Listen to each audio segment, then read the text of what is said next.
for them. Thank you. Ms. Jeannie Man. Deputy President, since the UN announced that by 2050, Hong Kong will become one of the oldest cities in the world, the government and the public have been scratching their heads on how to deal with this challenge. Now, for 10 consecutive years, we have been the place with the longest longevity in the world. Now, in the future, for families with no children, elderly people can only rely on their saving. Catering for the housing needs and the daily expense is the most important factor in formulating our housing policy.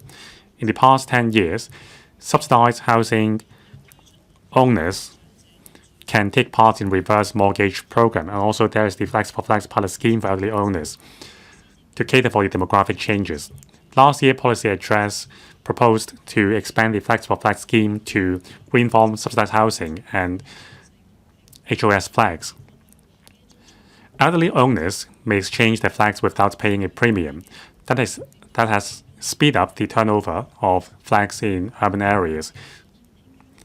It allows elderly people to relinquish their flags for younger home buyers. Now, however, many elderly people worry that they cannot adapt to the new homes. That's why they are reluctant to join the plan. That's why more publicity is needed.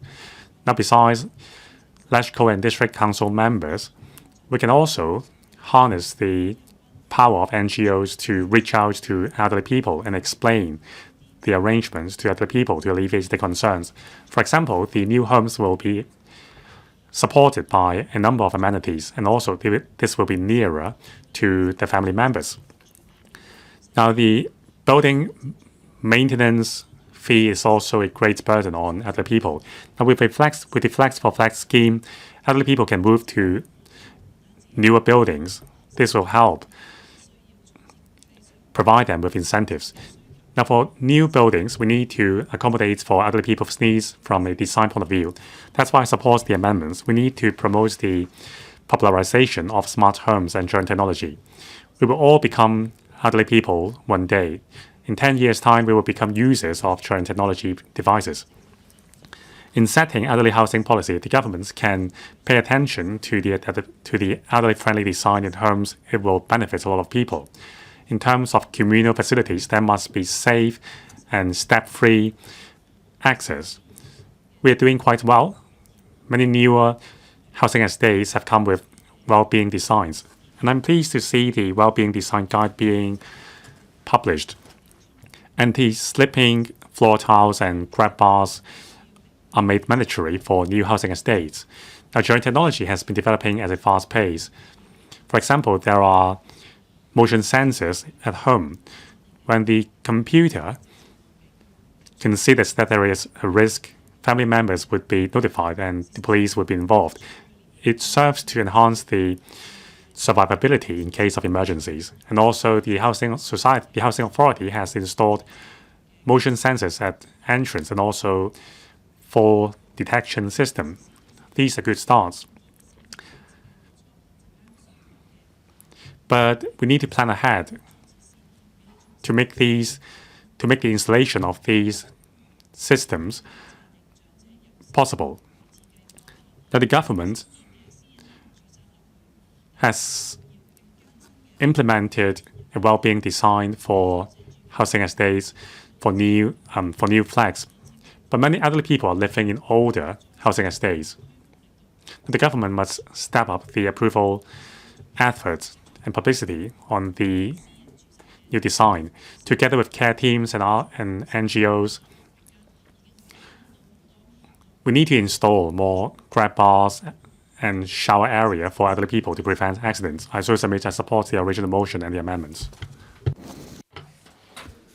Mr. Andrew LAM. Thank you, Deputy President. I would first like to thank Mr. Andrew LAM for proposing the motion. According to the Census and Statistics Department figures, we are now at the stage where we have a rapidly aging society. We have approximately 40%, that is 380,000 households that are singleton or doubleton elderly households. If they lack community care and family support, they will be isolated or even forgotten by society. We need to make sure we provide proper support for them to age in place. With elderly housing, we need to make sure we provide proper care to the elderly. They may have issues with daily living or seeking medical treatment. We do have a policy of aging in place as the core, and there are different support measures, but the different support measures require separate applications. And in elderly communities in the mainland or overseas, they have integrated everything: rehabilitation, medical treatment, living. But we only have this community in the form of senior citizen residences scheme. But it has a very high entry threshold, and we do not really have a high quota. To enhance elderly living and community care, apart from installing handrails, we need to make sure there are proper ancillary facilities to support elderly persons living in their neighborhoods. We also can consider expanding the model of the Housing Society project so that there are different options. We also need to make sure we show our care for the elderly by, for example, encouraging younger family members to live close to their older relatives, or at least in the same district. In other places, we would actually have some elderly housing projects that would have younger tenants who may not be related to elderly persons take care of the older unit owners. We should also make sure to set up a high-risk carer database to make sure we have care teams visit high-risk doubleton and singleton elderly households. And I understand we already have some sort of a similar system in place. We just need to enhance it. I think we should integrate elderly housing and German technology. We have, since last year, the housing department testing the Internet of Things access system for elderly residents so that their relatives or family members will know what is going on with their elderly family. And in fact, we also have in different options for detection mechanism or health monitoring tools, and they are quite prevalent. We should promote this so that elderly residents' children are more willing to equip their households with such facilities to enhance safety for elderly persons. Housing is one of the 8 areas of WHO's Age-Friendly City initiative. We need to provide options that are housing options that are well connected to communities and provide adequate care for the elderly. We also need to make sure to enhance integration of elderly living and technology. I hope the government can promote elderly housing policy while promoting inclusiveness across generations so that we can truly become an age-friendly city. Thank you, Deputy President Ms. Kwok Foo-young. Thank you, Deputy President. I speak in support of Mr. Andrew Lam's motion and the amendments. We are faced with a rapidly increasing elderly population, and we do see some advancements in health technology, which has essentially increased the figure. And in 2025, we have 1.8 million people who are 65 years old or above. That is 24% of the population. According to projections of the Census and Statistics Department, when we get to 2046, excluding foreign domestic helpers, we will have the ratio increase to 36%. So we really need to plan in advance and be forward-looking.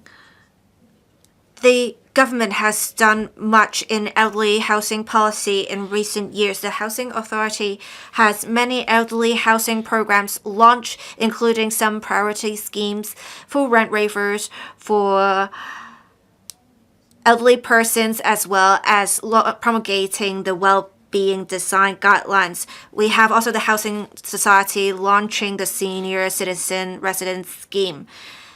But if we only rely on existing policies and the public housing supply, we cannot really tackle the challenge brought about by the rapidly increasing elderly population. Many elderly persons live in older style buildings that do not even have lifts, and their buildings do not incorporate barrier-free design. It has really impeded the normal living of elderly persons in the community.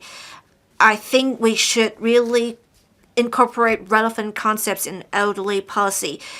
In future, elderly expect to have self-supported living. But right now, elderly housing policy does not support that. And there's also room for improvement in the building of community support network. There is also a lack of private sector participation. I have 3 suggestions. 1, we should promote an inclusive design and include inclusive design elements in housing development requirements, including the installation of handrails, anti-slip tiles, etc., to respond to the actual living needs of the elderly. I also hope that the government can look into having appropriate policies and technical support to modify old-style buildings to incorporate barrier-free or elderly-friendly building design elements. We should also make good use of technology. For example, we can have the installation of a smart fall detection system, essentially building an additional support network for elderly persons. And this would give us time to build an integrated support network that combines healthcare and other kinds of support. We had before the Elderly Academy that is launched by the government that has really kept the elderly positive and attitude towards them positive. We should incorporate more facilities, including recreational facilities in the community, so that we have more favorable conditions to promote cultural and recreational activities beneficial to the elderly, promoting their well-being as well as inclusiveness. Thirdly, we should enhance interdepartmental and cross-sectoral collaboration, and in turn encouraging private sector participation to improve living environment for the elderly. For housing planning, social welfare, and healthcare, we should have a coordinated approach.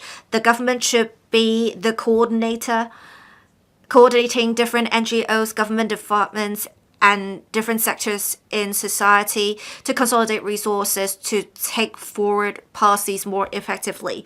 In response to the trend of an aging population, the government has to be more proactive and be forward-looking and formulate a long-term elderly housing strategy. I hope that in future the government will include this as an important policy initiative to create a safer and more convenient environment for elderly persons. Mr. Ray Wong, I would like to thank Mr. Andrew Lam for proposing the motion and 2 other members for proposing amendments so that we can talk about how we can create homes for the elderly. According to the census figures, in 2046, it is projected that the elderly population will be increased to 2.74 million. And we will have every 3 Hong Kongers an elderly person. And right now we already have close to 1.8 million elderly persons. That is 24% of the population. We have approximately 80,000 households facing pressure. And with this challenge of a rapidly aging population, we really need to do something. In future, the elderly housing policy should make sure we have a comprehensive living chain that is of quality. We need to make sure we make good use of technology, and we need to have ancillary facilities in place. And last but not least, we need to develop silver economy. I have 3 suggestions. One, we should make use of the Northern Metropolis public housing developments as testing points to test the aging in place arrangements for elderly persons. We should not limit ourselves to installation of handrails. We should make good use of different German technology options. And there are really a lot of products, so the elderly persons may not know which to choose. So I suggest the housing authority should make sure to put in place the optic cable infrastructure and introduce some anti-fall radars or health monitors or even robots.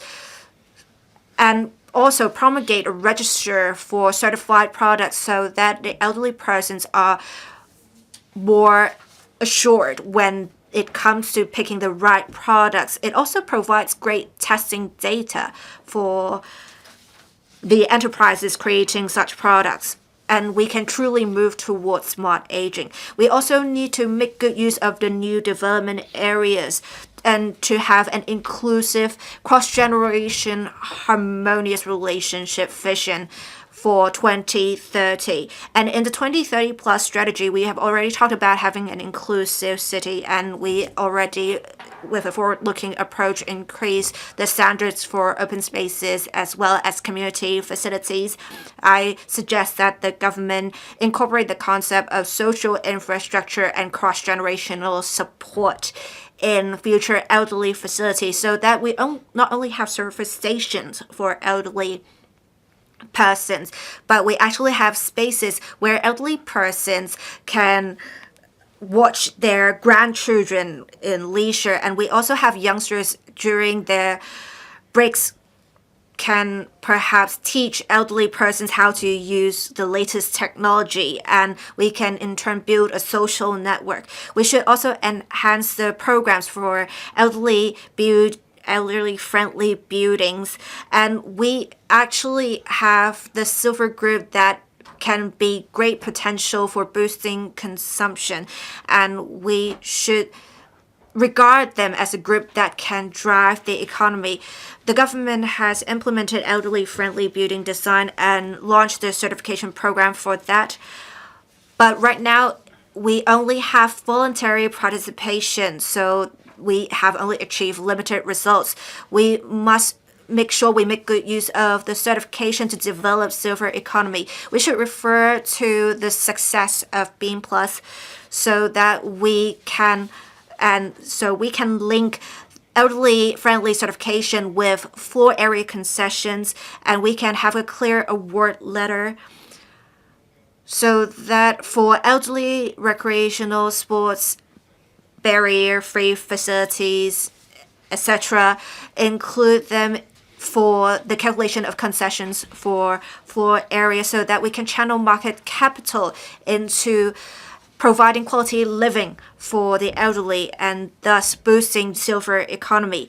Aging in place should not just be a slogan. It is a comprehensive industry chain. We want to have quality planning generating social vitality and then boosting silver consumption. This should be our vision. I so submit speaking in support of the motion and amendments. Ms. Elaine Check. Thank you, President. I speak in support of Mr. Andrew Lam's motion on elderly housing policy as well as all amendments. I want to go into details about the importance of elderly housing policy. In Hong Kong, we have an aging population. Therefore, it is paramount for the administration and the Legislative Council to discuss implementing elderly housing policy. That's why in the consultation session of the budget, I consulted the Financial Secretary on elderly housing. Is it possible to introduce Rate 3 elderly housing for seniors? This is in my platform. I still remember when I was running for the election of the council, I visited many districts, and seniors told me, especially for those who have just one unit, upon retirement they have no income. They have to skimp in order to pay their living expenses. In Hong Kong, we have a fiscal deficit, and for concession of rates is not as beneficial as it was. According to a study, about 60% of seniors in Hong Kong live in their own private property or HOS flats. They relied on their pensions as well as their savings, and they still have to pay for expensive building maintenance costs, and living costs continue to mount. Rates exert and other type of pressure on seniors. I hope that the budget will take into account the needs of elderly people in Hong Kong. They schemed in order to buy their own flats. They didn't rely on public resources. That's why I believe that the government should take into account their needs. Their own property isn't worth much of the money, so I believe we should provide rates concession in order to ease the pressure of elderly people. We need to channel resources in order to help the most needed.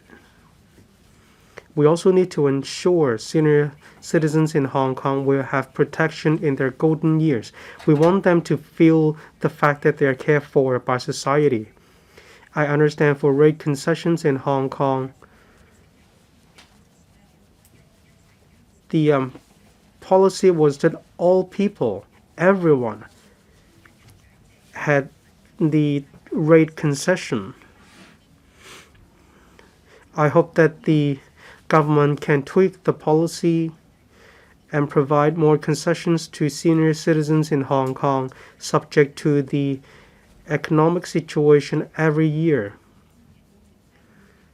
We want to help senior citizens to better pay building maintenance costs. I believe this is not just a type of financial support. This is also a type of social protection for senior citizens. They made a lot of contributions to the development of society in the past, and this policy is exactly a policy to pay back to seniors in Hong Kong. We have an aging population in Hong Kong. I hope that there would be a policy on rate concessions. In my communication with members of the public, not just senior citizens, but the younger generation actually supports this policy as well. All of us grow old one day. We want our society to be more inclusive and to be a community that shows care and love for senior citizens.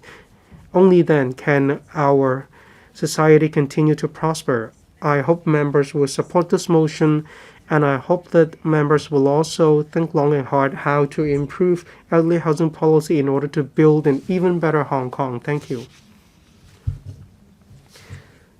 Members, please note that this motion is on implementing elderly housing policy. Please focus on this issue.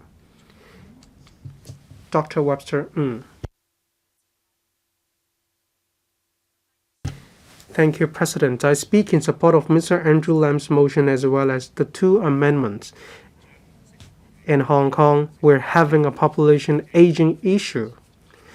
When the ratio of elderly people continues to rise, we need to provide sufficient housing, but quality equally matters.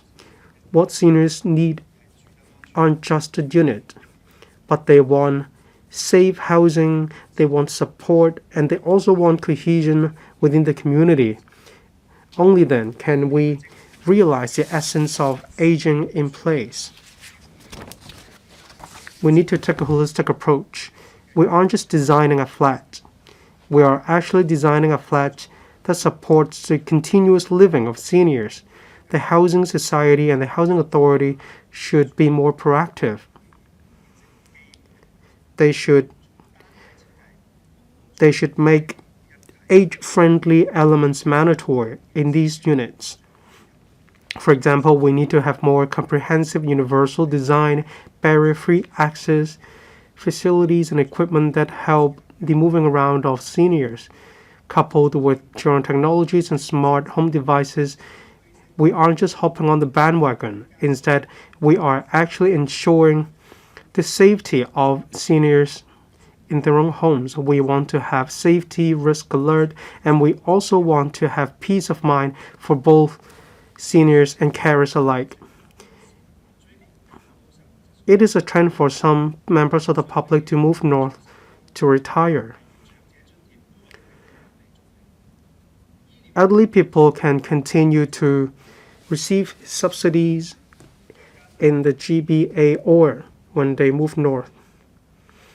There are other medical policies that enable the use of Hong Kong registered pharmaceutical devices and products in mainland China. There are also other policies such as the Guangdong scheme. This is another protection for seniors in Hong Kong, but as I understand, the response isn't as overwhelming as it could have been. The administration should gauge the effectiveness by reviewing publicity. Are the procedures too complicated? Are the places too far from Hong Kong?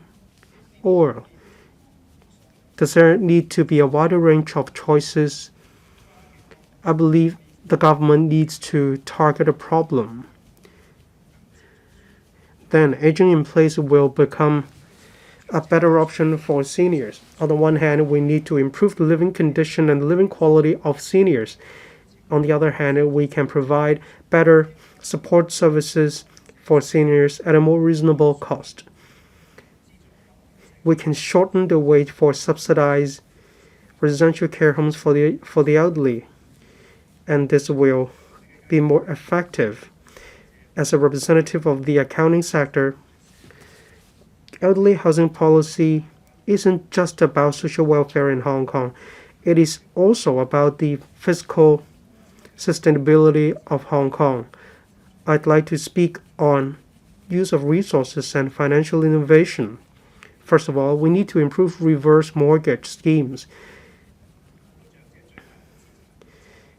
Many seniors in Hong Kong have their own properties, and this is actually their biggest asset. We need to work with financial organizations or institutions in order to improve these reverse mortgage schemes. We need to allow seniors in Hong Kong to turn their own properties into cash or income streams so that they can continue to live in a unit and at the same time improve the living quality. We cannot just rely on the participation of the government. The government should provide tax concessions with the setup of a development fund on elderly-friendly housing.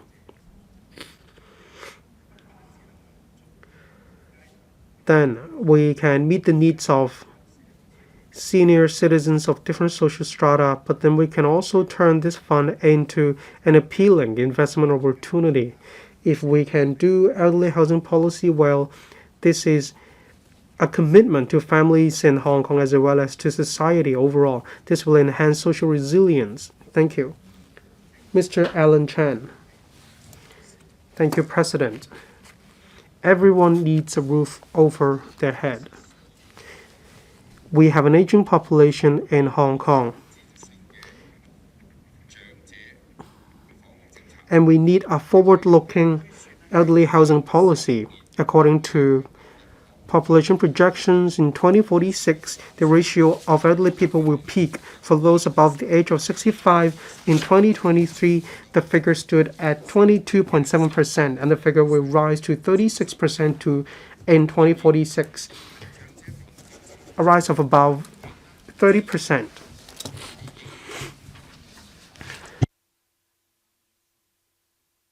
However, there is still much room for improvement when it comes to technological application and financial arrangements. I'd like to see a more comprehensive and sustainable living environment for seniors. We need to have a more stable supply for elderly people in Hong Kong. At present, we have the Senior Citizen Residences Scheme of the Housing Society.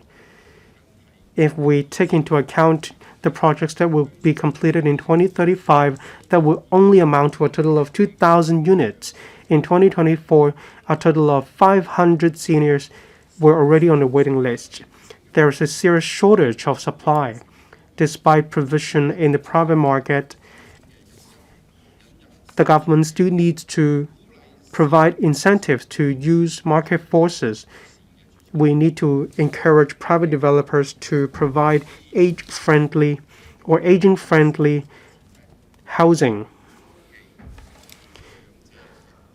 We need to promote age-friendly designs and to build a living environment that is friendly to seniors in Hong Kong. Senior citizens don't just need a flat, but they need a safe flat, according to the Department of Health. For those aged 65 or above, 74.5% of senior citizens actually fell. They had accidents, and 41.5% of the accidents took place at home. This shows the importance of age-friendly living. We need to install barrier-free access, sleep-resistant grab bars, and so on.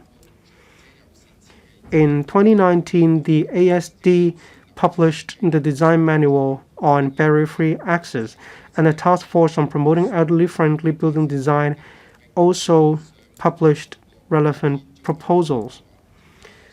Through the building planning regulation, the relevant arrangements and proposals would be implemented.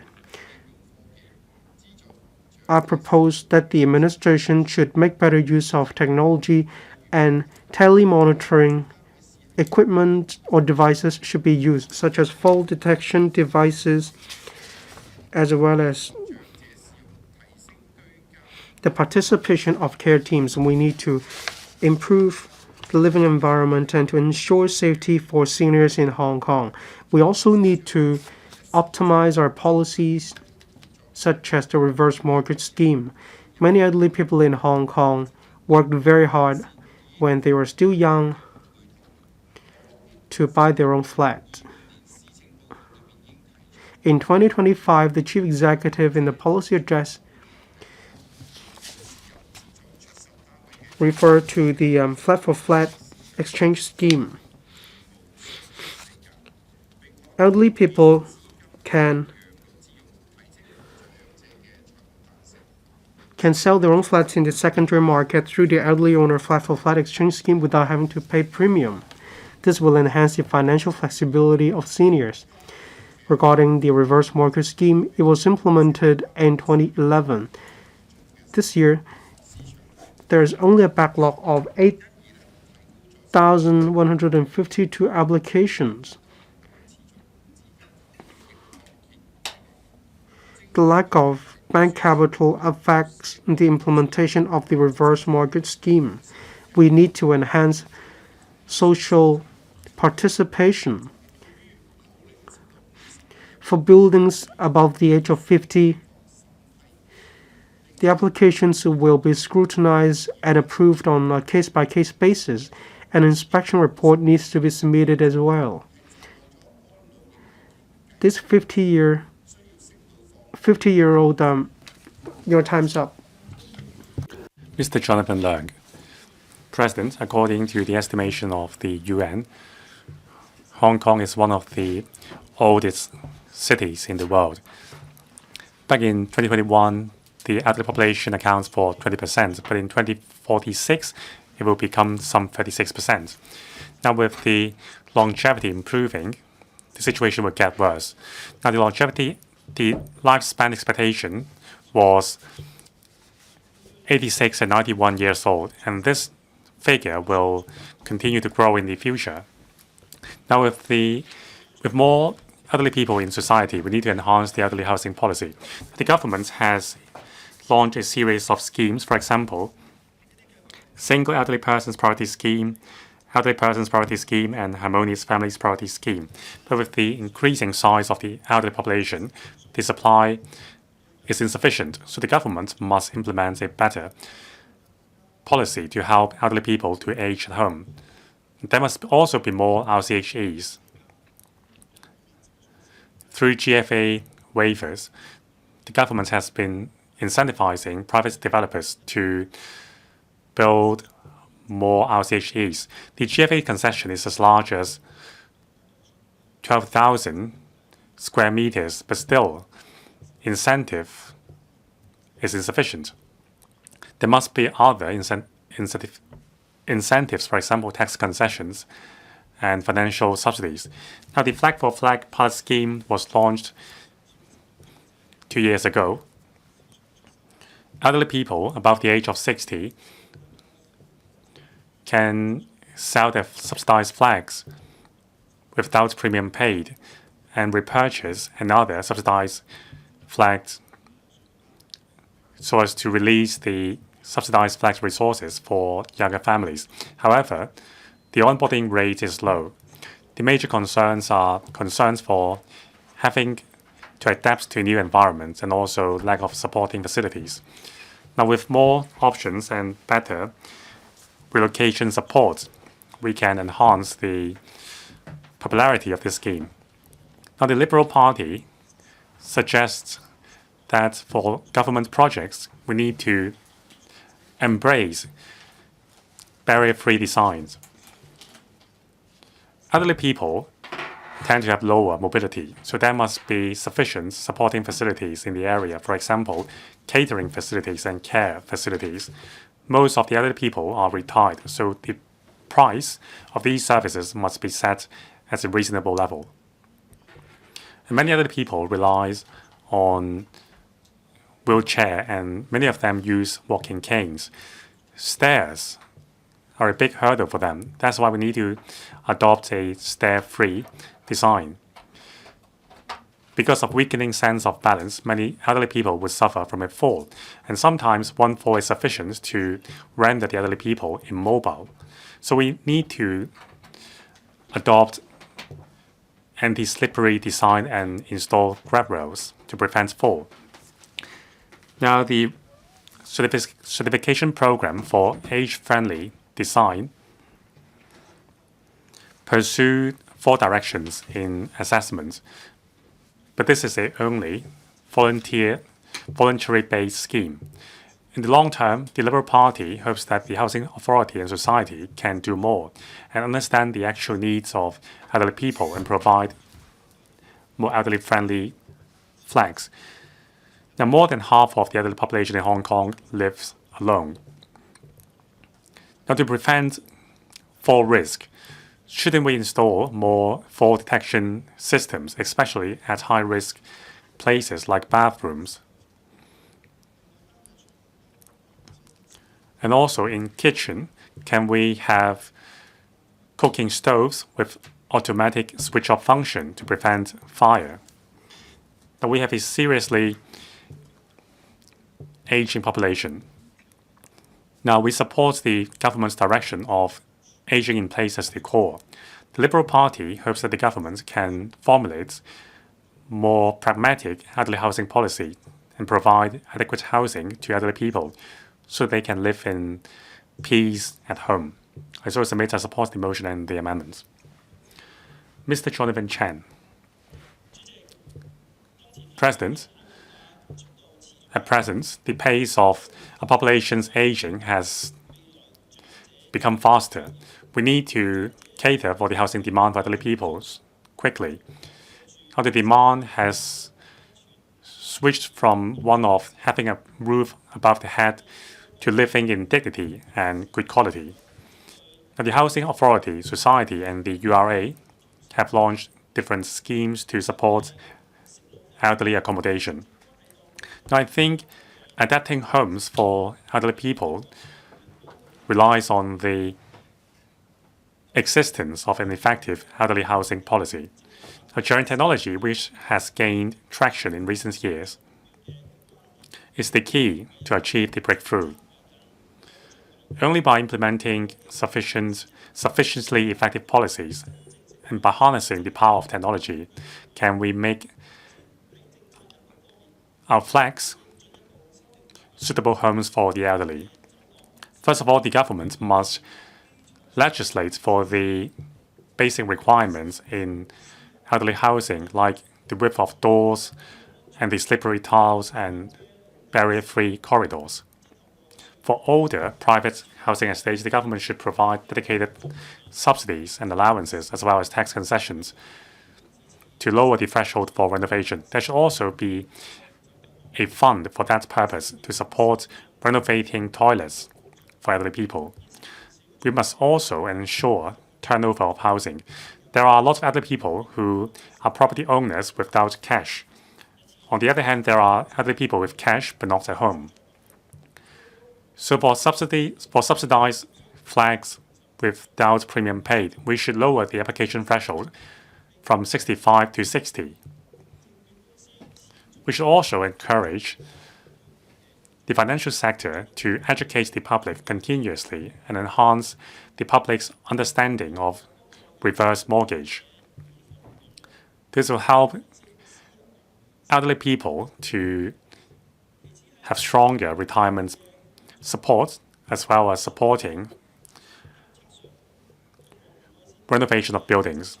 In terms of technology, we need to install infrared sensors to prevent falls and also devices to monitor the vital signs of elderly people so that whenever there are emergencies, family members and the emergency services would be notified.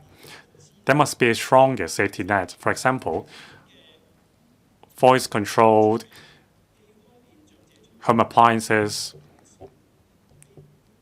reminders for medication, and so on. This will lower the cost for caring for elderly people. Concerning the high cost of sharing technology, there should be rental services of care beds and also tilted beds for the elderly. There should also be digital training for elderly people to eliminate the digital gap. This will help elderly people alleviate their sense of loneliness and integrate into community. To promote the use of technology, it relies on the tripartite collaboration between the government, social welfare organizations, and the I&T industry. The government should offer favorable policies and involve the sectors in promoting the use of technology. Social welfare organizations should offer opportunities to try out these technologies and provide training for the users. So besides prevention of emergencies, we need to enhance the diversity and range as well as the quality of our services. I believe the government will continue to listen to the views of the public and incorporate these views into the policy blueprint. And also the government should enhance collaboration between bureaus and departments and continue to strengthen the support system for the other people. Only then can we create an age-friendly society. Thank you. Mr. Zhou Chen. Thank you, President. As many members have said before, we have a serious situation in aging population. I will not reiterate the figures. Combined with a declining birth rate, we are already seeing the consequences. The aging population has posed serious stress on our public healthcare system. Our public healthcare system is breaking at the seams. With inflation and increasing manpower costs, the situation will only be exacerbated. And also, there is insufficient resources for care at home services. Even the government has increased the number of care vouchers, is still inadequate. Now, with the declining working population, the situation is very bad. For older buildings, there is a lack of lifts and barrier-free facilities. middle-class elderly people have difficulties finding a suitable home. For grassroots elderly, they have to wait for a long time for PRH housing, and rent is high. It adds to the difficulties to provide adequate housing for the elderly. I think retirement in the GPA is the best way forward. First of all, we need to expand the Guangdong scheme. So far, only 24 RCHEs in 8 cities are covered. We should expand the scheme to all 9 cities in the Bay Area and cover more recognized care providers. We should include Chiuzhou and Santao as part of the scheme. We should provide allowances to elderly people and allow them to choose the RCHEs they like in the Bay Area. Second, we need to enhance data interchange and data sharing in the area. We must enhance the mutual recognition of medical health care, data sharing and standardization to enhance the convenience. Three, we need to provide policy support for local organizations to collaborate with their counterparts in the Bay Area. We need to provide service apartments for elderly people, coupled with healthcare support.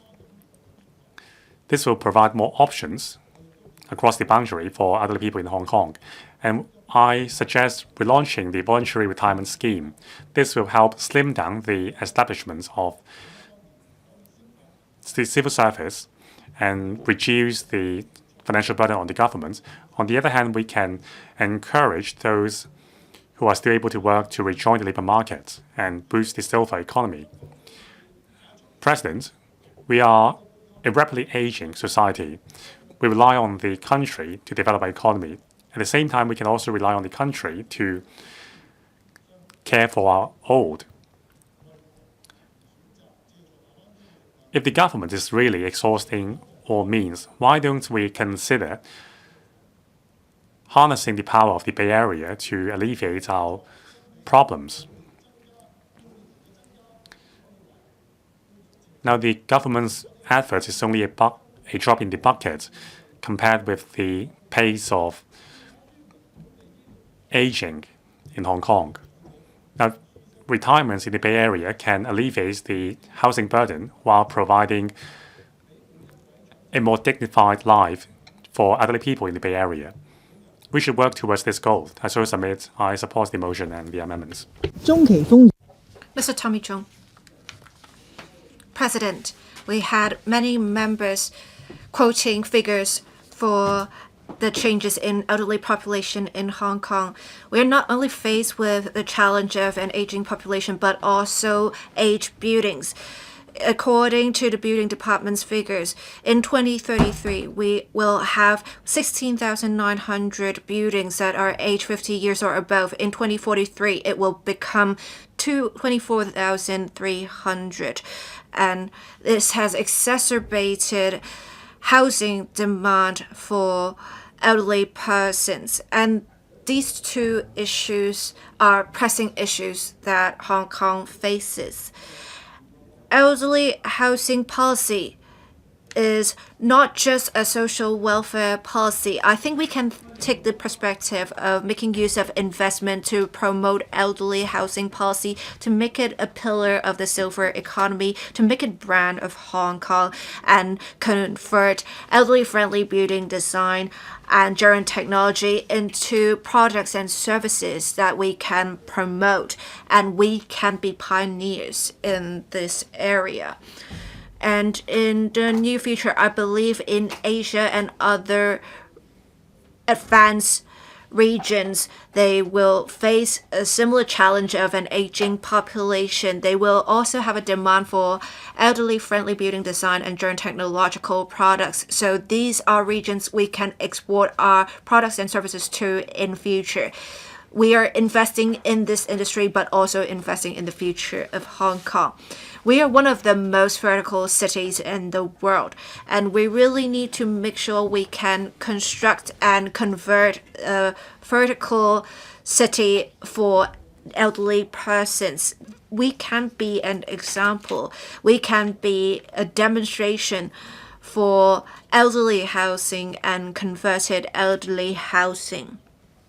In implementing elderly housing policy, we would have the private and public and private sectors having innovation and products that can probably be patented, and I think it will increase the diversity of IP, and we can boost the economy in different areas with this. But what's important is to make sure we maintain quality. So we need to promulgate relevant quality standards, make sure the products and services comply with such standards, and make sure we receive recognition from different parts of the world of such standards. In fact, we can have these standards align with the GBA standards. Recently, we had the Authority for Market Regulation, and we had the Ministry of Civil Affairs providing the first certification on elderly services. I think we should start now. We should not wait any longer. We should have the government actively look into the elderly-friendly building design and technology quality standards and certification regime. This will be of great support to the elderly housing policy of Hong Kong. It can also boost Hong Kong as an international trade center. I speak in support of the motion and amendments. Thank you, President. Ms. Christine Fong, according to projections, in 2036, that is 10 years later, we will have 1 in every 3 Hong Kongers an elderly person. When faced with the challenge of an aging population, we need to make sure we formulate policies with the needs of elderly persons in mind. I have 3 suggestions. For the conversion of old buildings, we need to make sure we retrofit barrier-free facilities. We also have the existing building facilities that are aged and lack maintenance and repairs. Right now, we have 3,000 odd 3 new buildings. Many of the older buildings do not have lifts. They only have stairs, and elderly persons have trouble going up or downstairs. So they choose to stay at home. It will affect their daily lives. So we should install those stair lifts to help elderly persons access.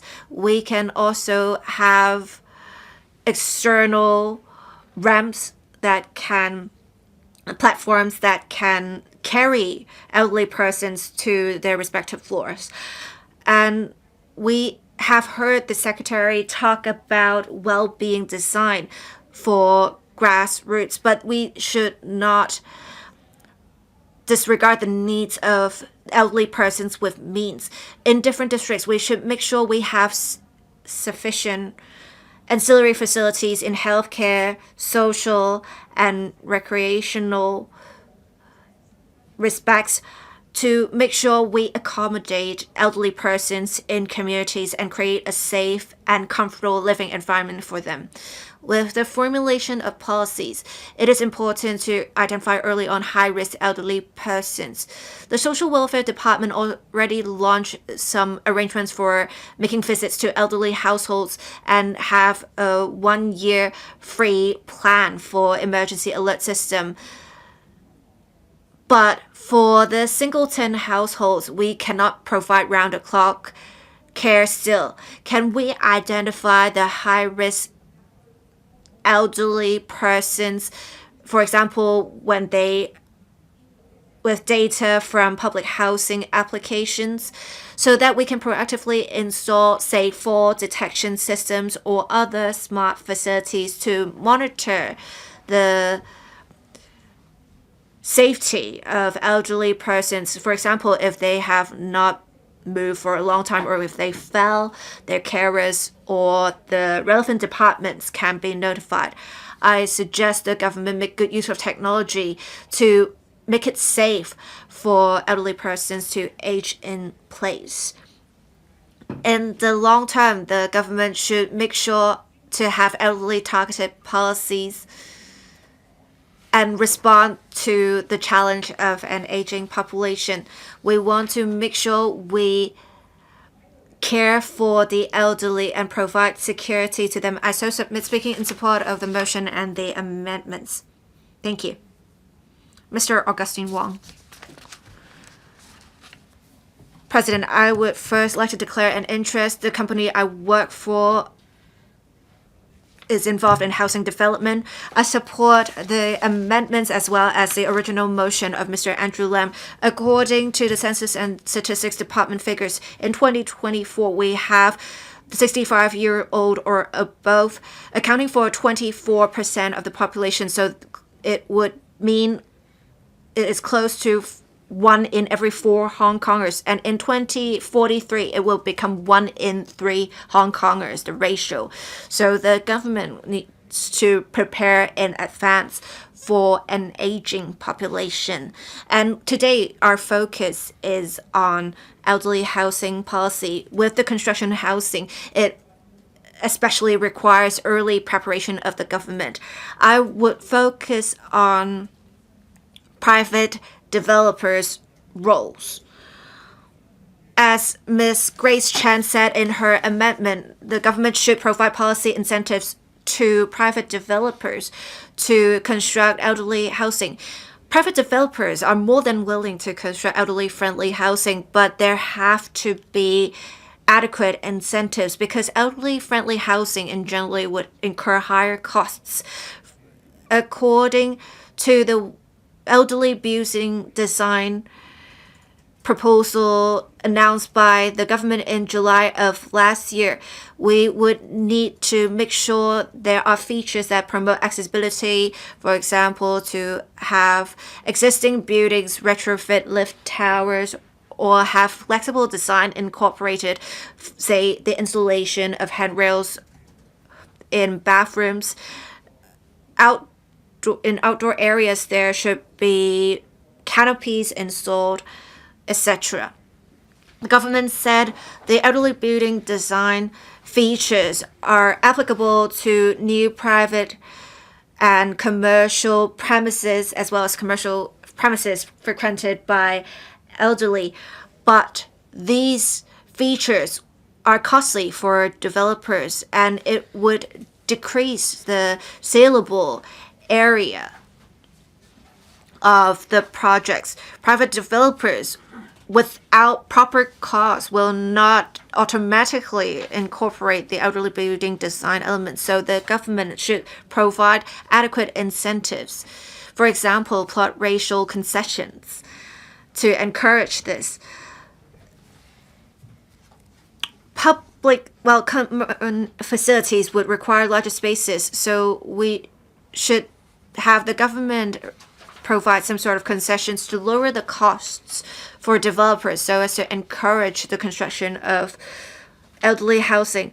I would also like to say this, not all locations can accommodate elderly-friendly housing because especially the lots in urban areas, they are relatively small. So we can't really have elderly-friendly facilities. I suggest the government consult the sector first. If the site area is smaller than a particular figure, there should be an exemption on elderly facilities. An aging population is a problem that we cannot tackle overnight. If the government can provide adequate incentives, I believe many private developers are willing to help. Thank you. Ms. Michelle Tang. President, everyone will grow old one day, according to the CNSD of the government. A picture has been painted, but it's a green one. In 2046, for the population aged 65 or above, we reach 2.74 million, accounting for a total of 36% of the total population. So 1 in 3 Hong Kongers will be a senior. It is not just a figure, but it is a red flag. Seniors make a lot of contributions to society, but are we ready to provide them with a good retirement life? I wrote an article some time ago. I believe elderly housing is an important matter in local policies. I'm a professional female engineer, and I understand it takes hardware to promote aging in place and age-friendly living. I'm glad to see the policy of elderly-friendly building accreditation scheme. I'm also glad to know that the building planning regulations will be amended. It is a correct policy direction, but it's not sufficient. I hope that the administration will promote age-friendly living. There should also be more barrier-free access arrangements and facilities. The government should provide more resources to support the Social Welfare Department as well as other organizations to provide carer support and carer services. For instance, arranging for seniors to go to hospital for medical appointments so that the children can strike a balance between providing for their families and looking after their families. Next, we need to promote the use of technology to promote smart aging. For instance, the IoT door sensor system for elderly households can help family members of seniors to monitor seniors living alone. I suggest funding schemes be implemented. There should be tele-health monitoring with the help of robots. Elderly healthcare vouchers should also be extended to buy or to rent these Chun-keung technology products.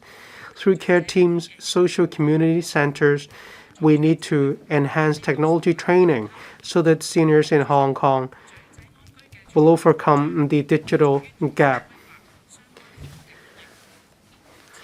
At present, there aren't many age-friendly flats in Hong Kong. Say for senior citizen residency scheme implemented by the Housing Society, the threshold and fees are quite heavy burdens to the middle class. The administration should seize upon opportunities in the northern metropolis. Sufficient land should be set aside for building age-friendly houses or flats. There should also be recreational facilities and one-stop social community centers which will act as incentives to attract private developers to take part in elderly housing projects. I refer to the elderly housing in the Netherlands as well. These houses are built in the city center to make it convenient for seniors to meet with their friends and to go to the town centers. They will also be able to see many young people near where they live.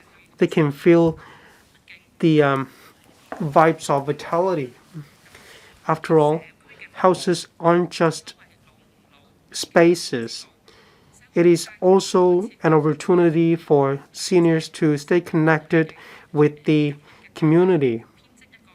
We need to build a more inclusive and cohesive society. There should be a better social protection net. Thank you, President. In accordance with the House rules, this motion will conclude at the latest 5:13. At about 4:47 p.m., I will ask the mover of the motion to speak on the amendments, followed by other procedures. Mr. Aaron Bock. Thank you, President. We have an aging population. This is an indisputable fact. According to the CNSD, in 2025, there were about 1.8 million people aged 65 or above, accounting for about 23.9% of the total population. In the past 10 years, we saw an increase of households with senior citizens. In 2011, the figure stood at 670,000, whereas it jumped to 1.02 million in 2021. That's why we need to show more concerns about this issue. In 2025 July, the government announced elderly-friendly building proposals covering flexibility, accessibility, sense of well-being, and technology. There are four main areas. And there is also the elderly-friendly building accreditation scheme. The administration wants to appeal to the private sector to take part in the scheme to promote aging in place. For example, the width of main doors shouldn't be less than 850 mm. There are also incentives measures. For example, there are gross floor area exemption with the installation of age-friendly equipment.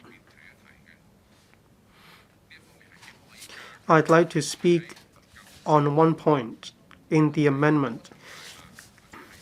As for multi-story buildings or for buildings with less than 3 stories or for tenement buildings with 7 stories and for village houses in the NT, well, I have to declare that I'm living in a standalone house with 3 stories. Appropriate measures should be put in place to allow owners of the flat to retrofit an escalator, whether indoors or outdoors. We need to make it convenient for senior citizens to access the higher floors. We need to allow senior citizens to socialize with their friends and peers with dignity so that they can leave their own home easily. They can also go to the hospital, bank, wet market, and they can stay connected with society. Then they will feel less isolated and lonely. There is an auto-braking system for elevators. It is safe to use these devices. In Hong Kong, we lack land, but we are densely populated. I look forward to legislative amendments to allow owners to retrofit escalators with some more safety requirements. And I hope that there will also be waivers for GFA concessions because these places aren't actually livable. Senior citizens make a lot of contributions to Hong Kong. We always talk about having a good life. Senior citizens have made a lot of contributions to Hong Kong. They may not be as fit as a fiddle in their golden hours, but we do want them to have a good life and a good living environment. Thank you. I speak in support of the motion and the amendments. Mr. Lau Ka-keung. Thank you, President. First of all, I speak in support of the motion moved by Mr. Andrew LAM. In Hong Kong, we have an aging population. According to government figures,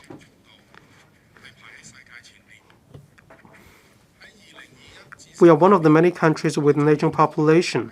In 2021 to 2030, we will see the fastest growth of population aging. In 2039, the population aged 65 or above will rise from 20% to 31%.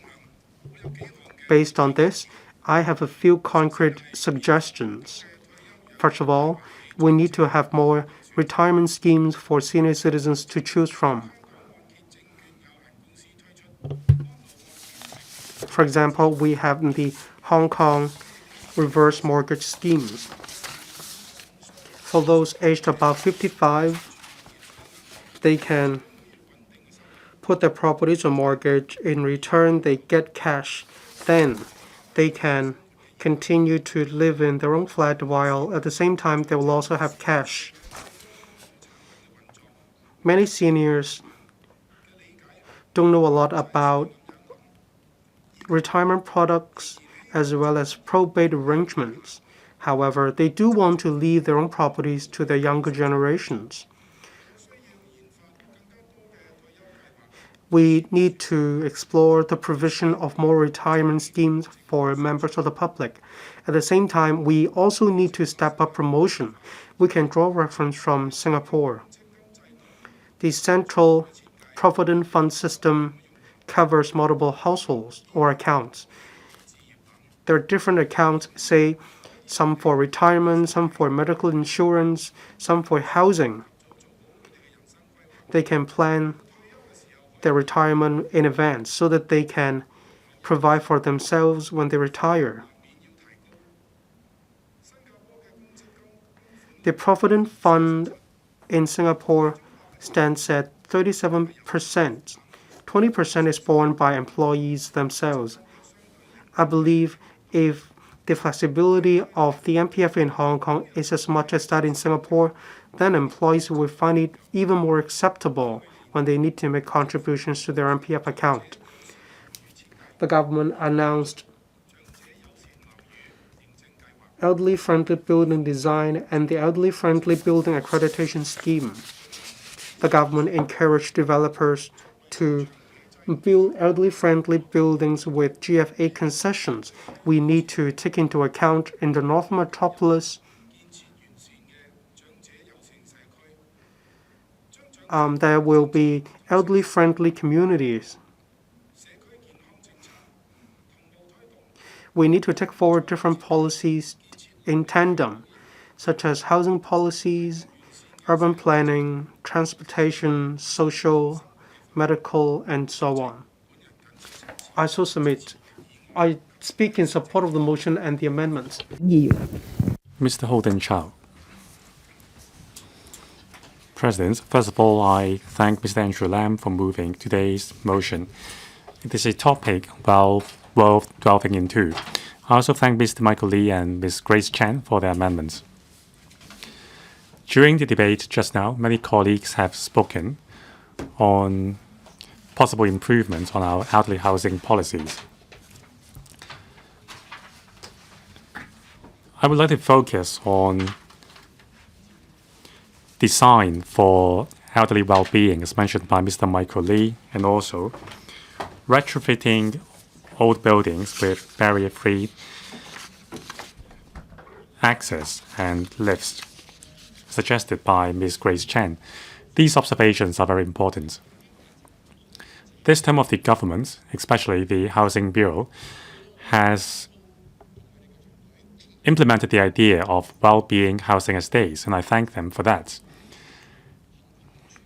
I had many opportunities to pay site visits to housing estates concerning the well-being design and listen to the feedback of residents.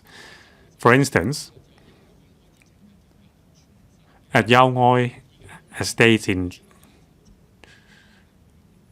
Tuen Mun,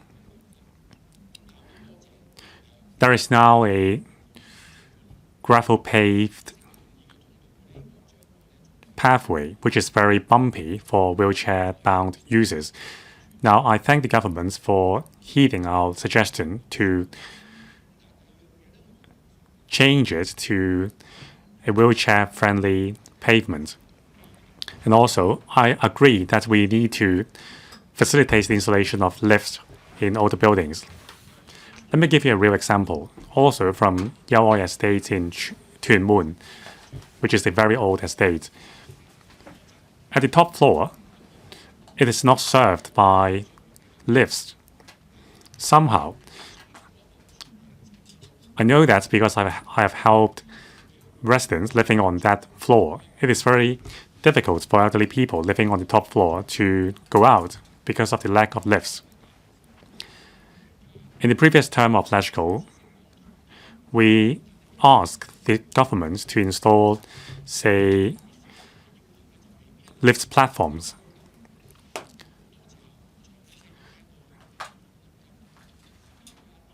It didn't happen because of fire safety concern, but I thank Secretary for Housing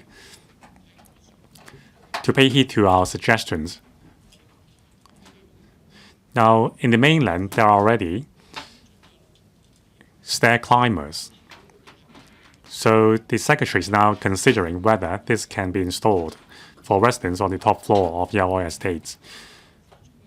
It still depends on whether the relevant requirements in the law can be complied with, but this is a good direction.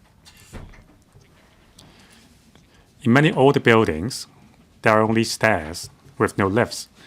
Now, without these mobility devices, elderly people cannot enjoy the good quality of life.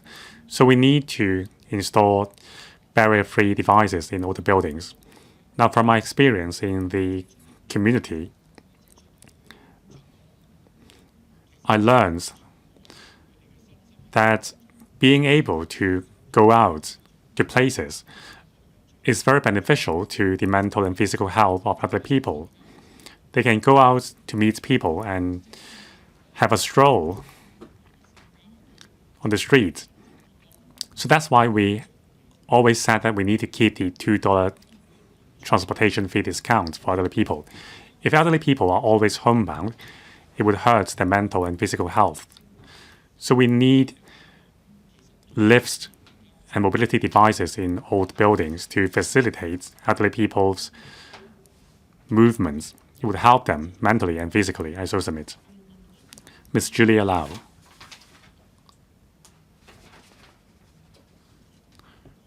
President, I, for one, support the concept of aging in place. Let me share the experience of San Francisco with you. There is a serious shortage of housing in San Francisco. Now, if you have elderly family members at home, and if you require larger housing, you can apply to the government to build a room of a certain size in your backyard. But I don't think we have the luxury to do that in Hong Kong.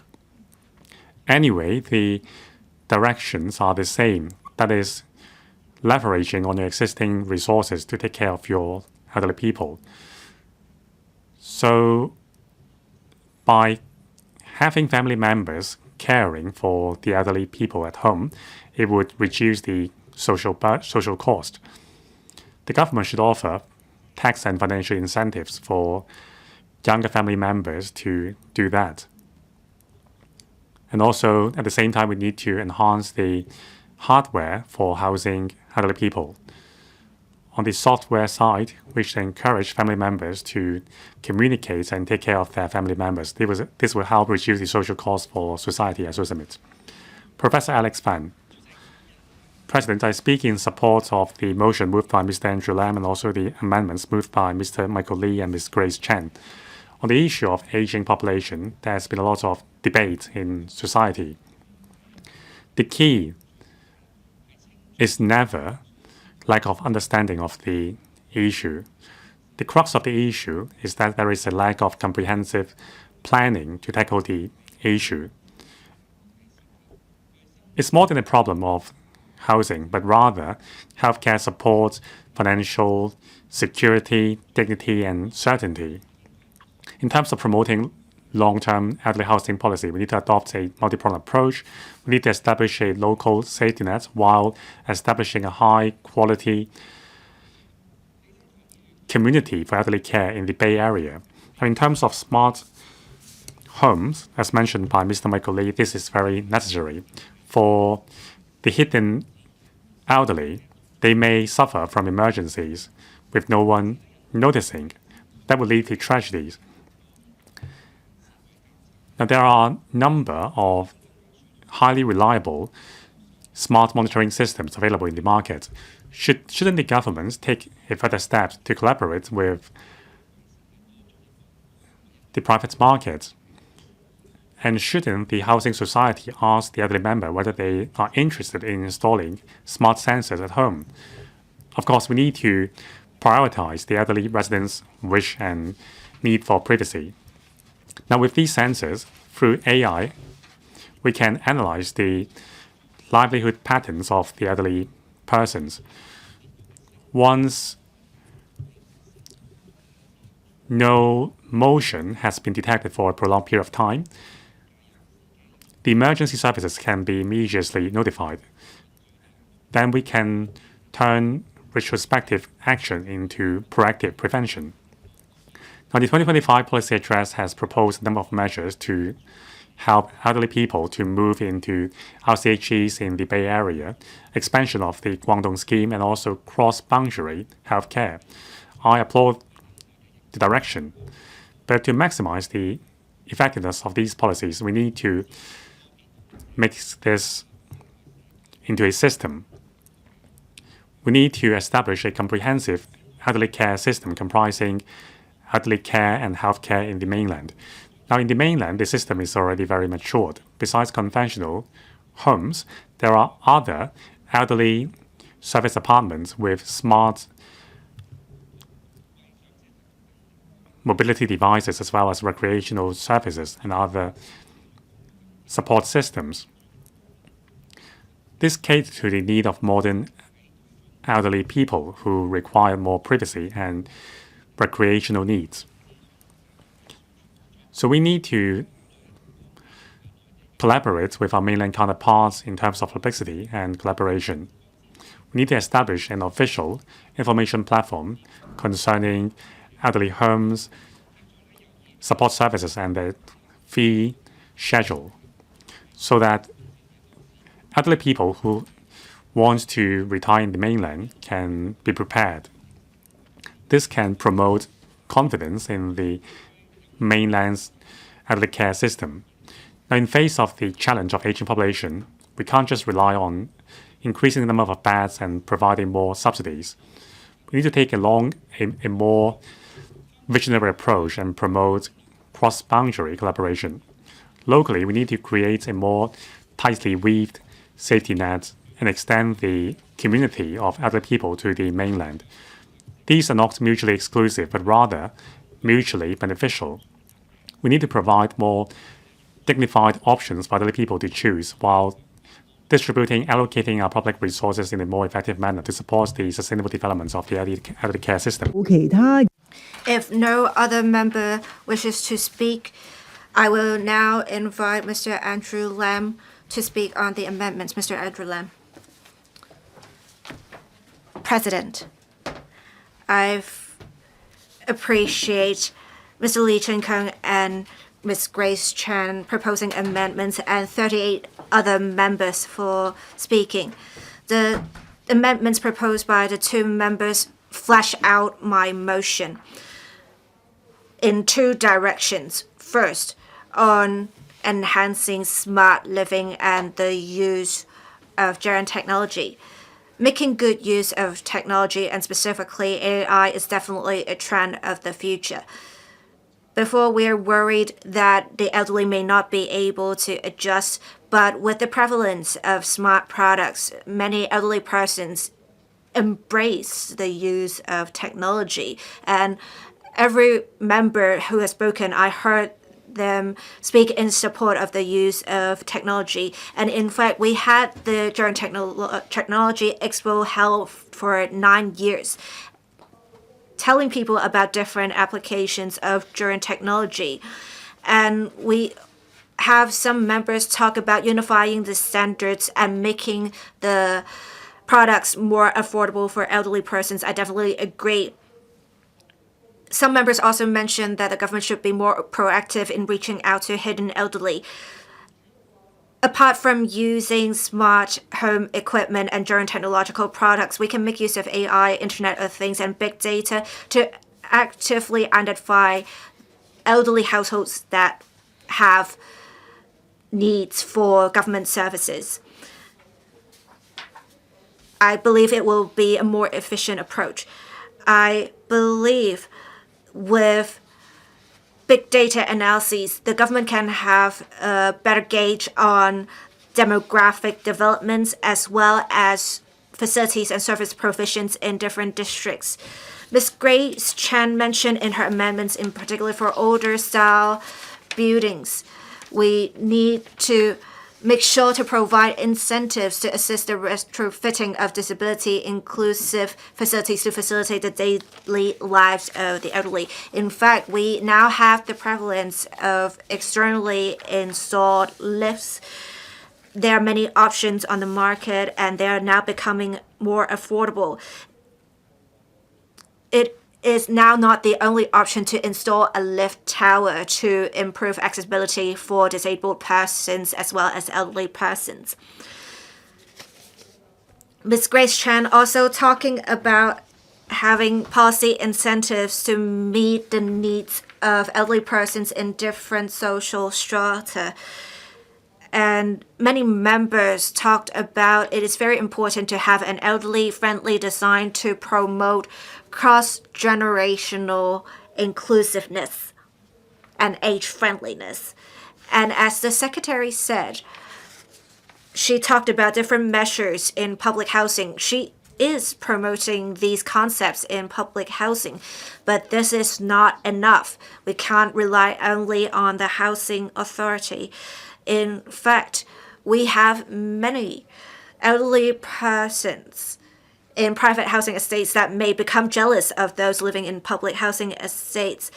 In fact, I have not heard any criticisms from members as well on public housing support for elderly persons. I think what we have to do now is to provide more incentives for private housing estates to improve their design, to have more elderly-friendly building design elements. Apart from having administrative measures such as plot ratio concessions, some members also mentioned having tax concessions, some mortgage guarantee, as well as rates concessions to encourage developers and elderly persons to improve their living environment. I believe these are very constructive suggestions. An aging population causes great challenge for housing demand. The two members proposed some great amendments that will make my motion more comprehensive and more in-depth. So I fully support the amendments. I hope members will also support the amendments I so submit. Thank you, Secretary for Housing. President, I thank Mr. Andrew Lam for moving this motion, Mr. Michael Lee and Ms. Grace Chan for their amendments, as well as members who spoke on this motion. A lot of members have provided their views. I'm grateful for your concern about elderly housing and for your valuable views. I will first give a consolidated response to some of the points and then provide further information in my concluding remarks. Some members suggested the construction of elderly apartments and elderly communities to provide accommodation for elderly people in the form of residences to integrate living, recreational facilities, and medical and care services. In fact, the Hong Kong Housing Authority is exploring different elderly housing models. Mortgage, design, financial arrangements, rental arrangements, all these are covered. All these coincide with what the Hong Kong Housing Society is doing. These are very meaningful. This not just drives the private market, and in the design, there will also be more design options. I will continue to work with the Hong Kong Housing Authority in this regard. Say, for the senior citizen residences scheme, it adopts the approach of lease for life for those above the age of 60. Recreational facilities, medical services, residences, all these are provided together. They are Jolly Place in Chun-keung, Cheerful Court in Ao Tau Kok, and Blissful Place in Hong Ham, altogether providing 888 age-friendly units. In the future, we are going to consider providing even more units of this kind, or we will work in conjunction with the private market to see how we can improve market operation. And I hope that the Hong Kong Housing Society will continue this work. In Fan Lang Park, and other project will come into operation soon. And in Chapming Chun, an MIC led project is in place. Chung Yut La provides a total of 64 elderly-friendly units. And for non-subsidized projects,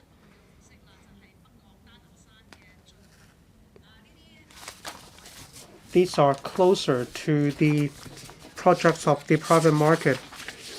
That is the Tanner Hill.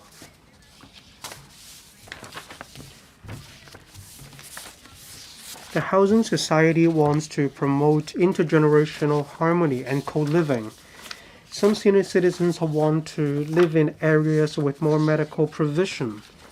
However, some senior citizens want to live in areas where they have already lived for a long time. We want to allow different age brackets to continue to live in one single area.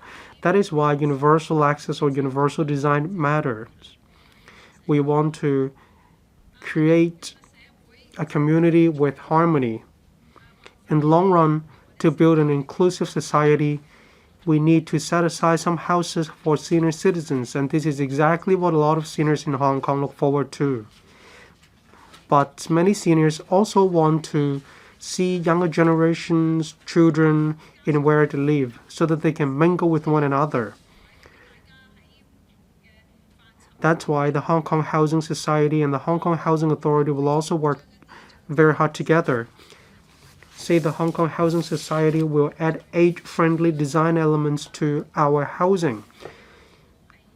That's how we can bring together residents of different ages. The Housing Authority is considering adding elements of modifications or modifiable elements. Say for kitchen, modifications can be made to modify kitchen cabinets or kitchen shelves so that people who are wheelchair bound will also be able to use these facilities.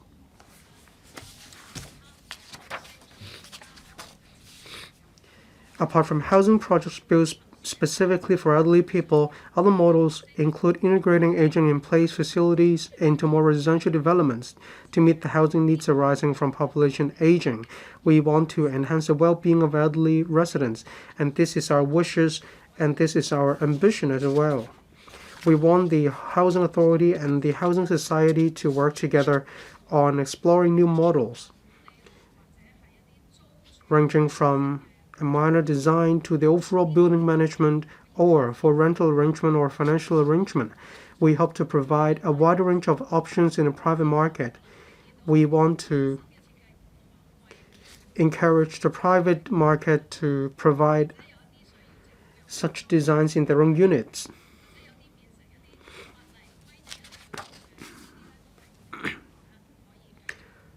And in the future, we will explore different options, such as mandatory requirement as set out by law. In addition to hardware, we understand that software matters as much. Senior citizens in Hong Kong want to have a community care-based approach. That's why when we plan for public housing in the future or the Northern Metropolis in the future, we will continue to provide different social welfare facilities under different policies. We will continue with our dialogue with different departments, such as the Social Welfare Department, to provide different types of elderly neighborhood center as well as daycare elderly center. These facilities are very important. State lifts, as members mentioned, provide a lot of convenience to seniors. In older housing estates, Hong Kong has a hilly topography. We needed to walk upstairs, but we have an aging population, so is our society. So starting from 2008, we have added elevators to a total of 33 housing estates. We have added altogether 85 elevators as well as other footbridges and so on. Some members refer to the use of stair machines.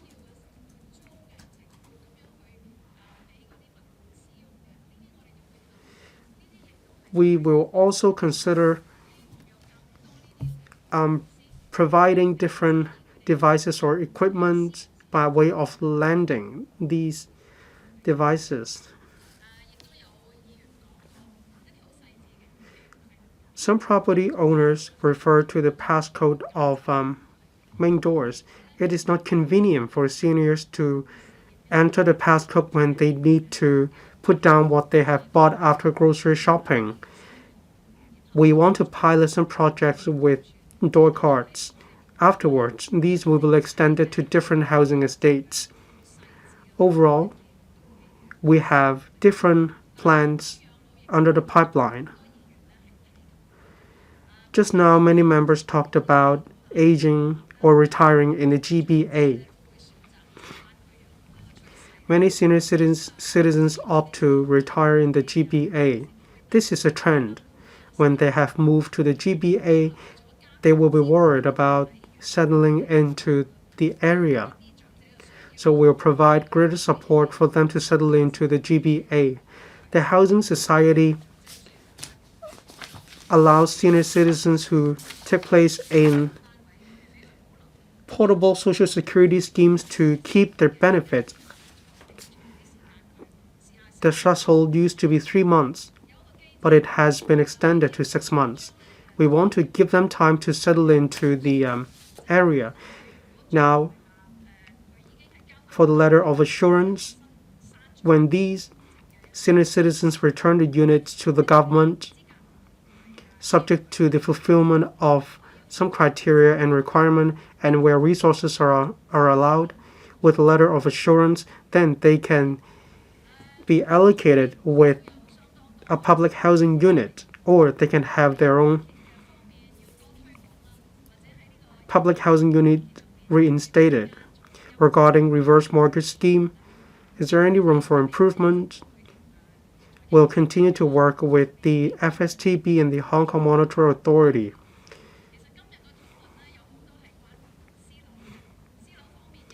In our discussion today, we talked a lot about private properties. We work with different bureaus, such as the Development Bureau, the Health Bureau, on different policy matters.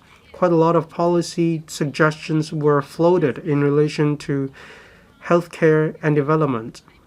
Indeed, this policy or this issue cuts across a lot of different policy bureaus, and I will continue to listen carefully to members together with other policy bureaus. President, I understand that many seniors want to stay in a community that they are familiar with.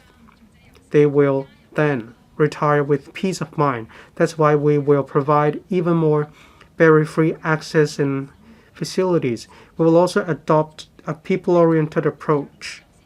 It is important to provide a living environment that is friendly to senior citizens, and this requires interdepartmental efforts. All of us will grow old someday. Looking ahead, we'll continue to work with different departments and bureaus to listen to the public. We'll continue to serve the population in Hong Kong. Thank you. I now call upon Mr. Chun-keung to move an amendment. President, I move my amendment. I propose the question to you that Mr. Chun-keung's amendment be passed. I now put the question to you as stated. Voting begins. Members, please press the present button. Will those in favor please raise their hands? Those against, please raise their hands. I think the question is agreed by the majority of each of the two groups of members present, members returned by the election committee and those returned by functional constituencies and by geographical constituencies. I declare the amendment passed. Ms. Grace Chan, as the previous amendment has been passed, you may move your further amendment. President, I move my further amendment. I propose the question to you that Ms. Grace Chan's further amendment be passed. I now put the question to you as stated. Voting begins. Members, please press the present button. Will those in favor please raise their hands? Those against, please raise their hands. I think the question is agreed by the majority of each of the two groups of members present, members returned by the election committee and those returned by functional constituencies and by geographical constituencies. I declare the amendment passed. Mr. Andrew Lam, you have 1 minute and 43 seconds to reply, then the debate will come to a close. Mr. Andrew Lam, thank you, President. With the motion I propose, I have heard valuable views from 30-odd members. I hope that the government can benefit from the expression of views by members. I am very happy to hear the reply of the Secretary the secretary said she would in particular look into the different suggestions made by members and work with other bureaus to do more. I do not doubt the government's determination to provide care for the elderly. I just don't know when it will actually happen. I do not sing as well as Mr. Adrian Ho. And we actually have a famous singer in Hong Kong, Mr. Sam Ho, who is in their 70s, and he is still singing well. And we have less than half of the LegCo members who are not of age just yet, but then we will soon grow old. I hope that the government can expedite the process. Thank you. I now put the question to you that Mr. Andrew Lam's motion as amended by Mr. Lee Chun-keung and Ms. Grace Chan be passed. Voting begins. Members, please press the present button. Will those in favor please raise their hands? Those against, please raise their hands. I think the question is agreed by the majority of each of the two groups of members present, members returned by the election committee and those returned by functional constituencies and by geographical constituencies. I declare the motion as amended passed.